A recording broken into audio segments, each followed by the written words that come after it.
Polemik kenaikan UKT membuat Komisi 10 DPR RI mempertanyakan alokasi anggaran pendidikan ke Kemendikbudristek yang di APBN sebesar 20%. Namun Kemendikbudristek berdalih mereka hanya mengelola anggaran pendidikan sebesar 15% dari anggaran pendidikan. Komisi 10 DPR mempertanyakan besarnya alokasi anggaran pendidikan di Kemendikbudristek saat rapat kerja 21 Mei yang lalu. Menurut Komisi 10, polemik kenaikan UKT membuat masyarakat bertanya, kemana anggaran pendidikan digunakan selama ini? Asumsi di luar adalah bahwa anggaran pendidikan itu 20% dari APBN. Seandainya APBN kita APBN kita di angka mungkin hampir 3.300 triliun, artinya kalau 20%-nya mestinya itu di angka 665 triliun. Nah, itulah yang kami juga selalu ditanyakan kemana saja anggaran pendidikan ini.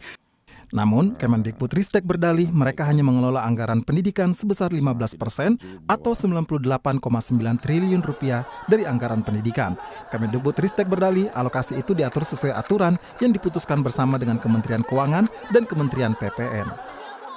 Kemendikbudristek sendiri tidak memiliki peran dalam pengambilan keputusan terkait dengan alokasi anggaran karena sesuai dengan PP nomor 17 tahun 2017 yang mempunyai kewenangan untuk perencanaan dan penganggaran adalah Kementerian PPN dan Kementerian Keuangan.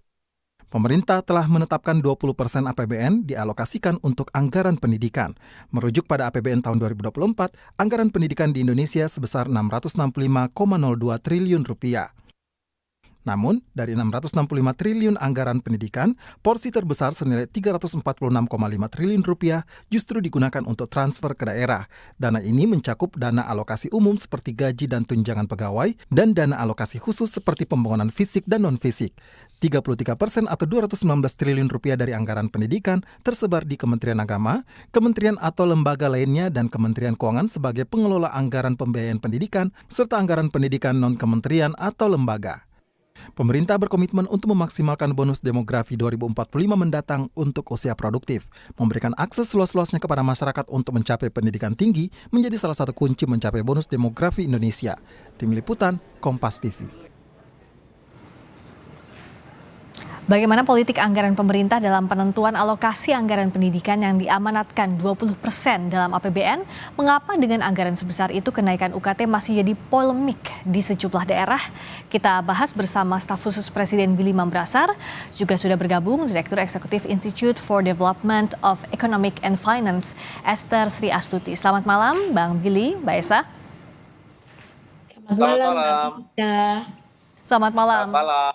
Saya ke Bang Billy, tadi kan sudah kita singgung juga di liputan sebelumnya bahwa dari mandatory spending 20%, tapi dalam praktiknya masih lari ke sejumlah ada dialokasikan untuk tidak hanya pendidikan tinggi. Nah, bagaimana menjelaskan politik anggaran ini? Karena saat ini kita berada di kondisi sebagian besar bahkan sejumlah universitas mengalami polemik soal UKT.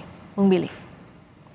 Ya, jadi tadi kan disampaikan oleh Komisi 10 bahwa 15% yang dikelola oleh Kemendikbudristek, kemudian sisanya disebar ke kementerian-kementerian lain, seperti Kementerian Agama, Kementerian Keuangan, Kementerian Pertanian, dan yang lain-lain. Nah, jangan lupa, di setiap kementerian-kementerian itu mereka juga punya institusi pendidikan tinggi. Kita lihat bahwa Kemenkeu punya STAN, kemudian Kemenak punya beberapa STAIN, ya. Kemudian ya semua kementerian, Kementerian Pertahanan punya Universitas Pertahanan, dan seterusnya. Jadi ada pendidikan tinggi yang juga berada dalam alokasi anggaran di kementerian lain. Nah, kalau kita bedah dalam komposisi badan anggaran yang tersisa di Kemendikbudristek itu, yang dikelola untuk pendidikan tinggi itu hanya sekitar 0,9% di total dari seluruh APBN. Kalau kita tambahkan keseluruhan anggaran yang ada di institusi pendidikan tinggi di bawah kementerian-kementerian lain, itu mencapai 1,6% ini berdasarkan riset dari Balitbang Kompas terakhir, ya. Nah, apakah ini sudah benar? Kalau kita melihat acuan dari UNESCO sendiri, aturan dari UNESCO itu mengatakan mereferensikan bahwa output pendidikan tinggi terbaik itu seharusnya adalah 2% dari badan anggaran APBN, sehingga angka 0,9% tadi yang kalau digabung juga mencapai 1,6% tadi masih di bawah standar minimum mendeliver pendidikan berkualitas bagi pendidikan tinggi. Itu poin pertama. Oke. Nah, poin pertama yang harus diperhatikan DPR adalah hal ini di mana politik anggaran dalam negara dengan sistem mixed presidential parliamentary seperti Indonesia itu adalah harus adanya persetujuan dari Kementerian Keuangan yang mengajukan anggaran ke DPR. DPR melihat perencanaan anggaran tersebut, meng-approve atau tidak meng-approve, dan memberikan arahan sekiranya memang itu kurang untuk ditambah. Ya. Dan kemudian kalau sudah arahannya adalah 0,9 hingga 1,6% itu kecil, maka harusnya ditambah di atas 2% sesuai dengan arahan yang ada. Saya pikir seperti itu jawaban pembuka dari sini. Nah, kalau dari Mbak Esa, jadi sebenarnya apa yang harus dikoreksi segera? Kalau kita bicara soal praktisnya adalah UKT ini kan 2 bulan, ya di akhir bulan ini bahkan sudah masuk akhir semester, berikutnya sudah harus membayar UKT lagi. Di tengah polemik ini apa yang bisa jadi shortcutnya kira-kira? Ya, Mbak Friska, pertanyaan yang sangat menarik. Sebenarnya kalau kita bicara UKT, itu kita memang tidak bisa menghindari bahwa UKT ini memang harus naik gitu ya. Kecuali memang ada dari dana pemerintah atau anggaran pemerintah yang mendukung agar UKT tersebut tidak naik. Seperti yang dilakukan di negara lain, misalnya di Jerman, di mana mahasiswa itu sekolah secara gratis, tidak harus membayar tuition fee. Atau di Belanda misalnya kalau mereka mau sekolah lagi gitu ya sampai S2, S3 dan mereka tidak punya uang, maka diberikan pinjaman kepada mahasiswa tersebut dan akan dibayar setelah mereka lulus gitu dan bekerja. Demikian Mbak Friska. Nah, artinya kalau harus naik, apakah bisa ada diupayakan solusi kalau menurut Indef yang bisa diupayakan pemerintah misalnya? Ya, kalau kita pelototin lagi ya, kita cermatin lagi anggaran pendidikan yang dialokasikan oleh pemerintah itu memang kalau di rasionya ya anggaran pendidikan terhadap APBN itu memang sekitar 20%. Namun kalau kita bandingkan dengan anggaran pendidikan terhadap produk domestik bruto itu hanya berkisar 2-3%. Nah, ini sangat sedikit ya. Sehingga kita dengan sedikitnya anggaran ini kita tahu bahwa kita don't expect too much ya terhadap peningkatan kualitas pendidikan yang ada di Indonesia. Nah, oleh karena itu pemerintah seharusnya memberikan anggaran yang lebih ya. Kalau dilihat dari porsi terhadap anggaran pendidikan terhadap produk domestik bruto ya, bukan terhadap APBN. Nah, Bang Billy, kalau kondisinya seperti ini, kalau anggaran kan nggak bisa dalam waktu dekat ya. Artinya, tapi di sisi lain juga banyak mahasiswa saat ini kesulitan di beberapa universitas. Termasuk tadi juga Bang Billy kan mendapatkan aspirasi dari kawan-kawan di ITB. Nah, bagaimana menjelaskan itu?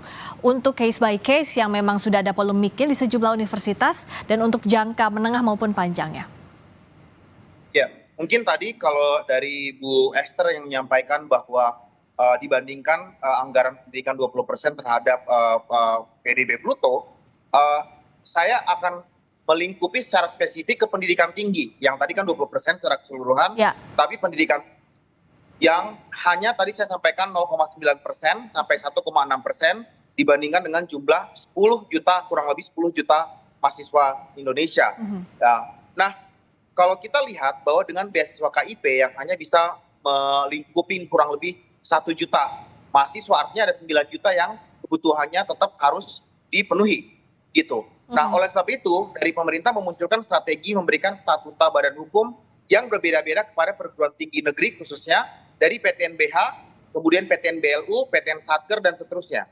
Untuk PTNBH, statuta badan hukum ini itu diberikan agar memberikan keleluasaan kepada perguruan tinggi negeri ini untuk dapat mencari input anggaran yang memenuhi kebutuhannya tanpa memberatkan APBN yang kata Ibu Esther tadi memang masih sangat kecil, tetapi memang dasarnya kita terbatas karena kita harus mengcover keseluruhan kebutuhan rakyat kita.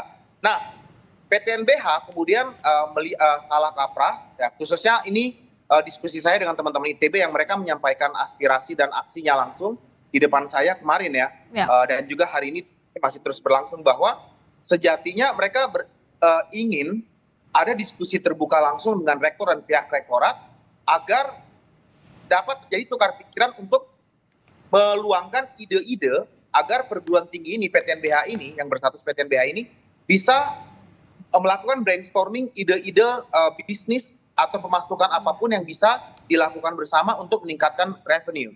Dan ini kalau kita lihat negara lain, itu sudah terbukti berhasil sebenarnya. Di mana mereka berhasil meningkatkan kerjasama industri, kampus dengan pihak industri, kampus diarahkan untuk mengelola aset secara maksimal sehingga pemasukannya juga berjalan dengan baik. Dan sebenarnya Mbak, kita perlu catat bahwa di kampus-kampus di Indonesia itu banyak hasil. IPB Bogor itu 47% kebutuhan mereka itu mereka dapat revenue sendiri. Artinya berhasil. Lalu ada PTS swasta di Jember, Universitas PGRI, itu 50% mahasiswanya dia berikan beasiswa dengan income yang dia dapat sendiri. Artinya sebenarnya bisa, sebenarnya mampu, asalkan rektor atau para pemimpin kampus, apalagi yang berstatus PTNBH ini mencari cara-cara kreatif untuk memperoleh income tersebut. Dan komitmen dari teman-teman yang saya diskusikan dengan teman-teman ITB kemarin, mereka merasa UKT yang sampai 14.500.000 ya per semester yang diterima oleh mahasiswa baru itu menurut mereka sangat berat. Dan mereka ingin ada di dua arah untuk bisa mencari alternatif lain yang dimungkinkan status kampus ini bersifat PTNBH. Baik, titip dikawal terus dari pemerintah, Bang Billy, jangan sampai ada kawan-kawan mahasiswa yang kesulitan untuk mendapatkan pendidikan tinggi, karena ini yang jadi harapan juga Pak Presiden Joko Widodo. Terima kasih Bang Billy Mambrasar, staf khusus Presiden. Terima kasih juga Direktur Eksekutif Institute for Development of Economic and Finance, Mbak Esther Sri Astuti. Selamat malam.